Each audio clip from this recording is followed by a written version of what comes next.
Ask yourself, what else can cause this? In the last lecture, I showed examples of biases that can cause medical error. In this lecture, I'll talk about ways to prevent bias. And yes, when dealing with bias, prevention is still better than cure. So, how to prevent bias? Well, I can start with a positive note, because the first step in preventing is being aware. Because by just being aware of different forms of bias, you've already accomplished what most experts recommend as the first step in preventing cognitive errors. The idea is that if you know the cognitive traps, that you are more likely to recognize the trap you might be falling into. But there are also some circumstances and mental states that you need to be aware of.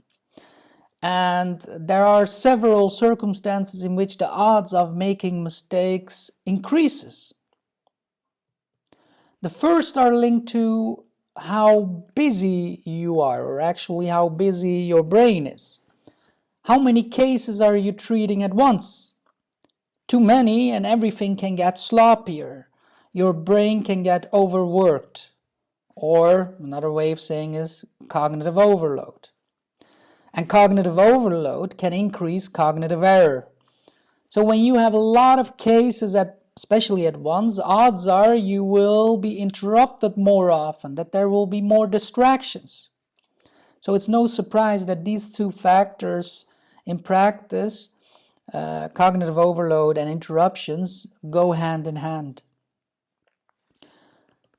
A second is related to sleep and your day and night rhythm.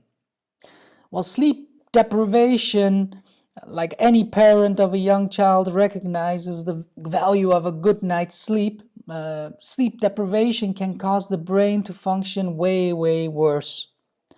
Same goes for a shift in your circadian rhythm, so a shift between day and night. Think jet lag of the brain. That is also killing for logic. There are studies that have shown that cognitive decision making reaches its low point between 3 and 4 a.m. in the middle of, for example, a night shift. Then there is a factor that we all recognize, getting tired, fatigue. The more tired you are, the bigger the chances that you will slip up. And finally, and not to underestimate it, your emotional state. Think back on the last lecture in which I talked about effective error. The way you feel can absolutely color your judgment. So it is essential to know this and try to avoid making decisions due to emotions. Recognize when you might have positive and especially negative feelings towards a patient. So if you are angry or overwhelmed, take a short break before making essential decisions. But one of the best ways, I think, to prevent bias is the question, what else? What else can cause this? Develop the routine of asking yourself this question. What else could this be? This helps to prevent premature closure and diagnostic momentum. It is a way to force yourself and your brain to keep thinking, which is a good remedy against bias. Another way to do this is to always have a differential diagnosis. So several possible diagnoses for the complaint of the patient. One colleague used to say, a patient without a differential diagnosis dies. It of course is an exaggeration, but the point is valid, I think.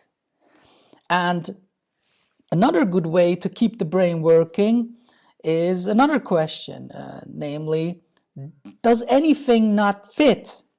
because this helps you to avoid, for example, anchoring and confirmation bias. Just by forcing yourself to actively, that's the key word, actively seek out evidence that might trump your own diagnosis. Do these things consistently, and your chances of making mistakes will decrease.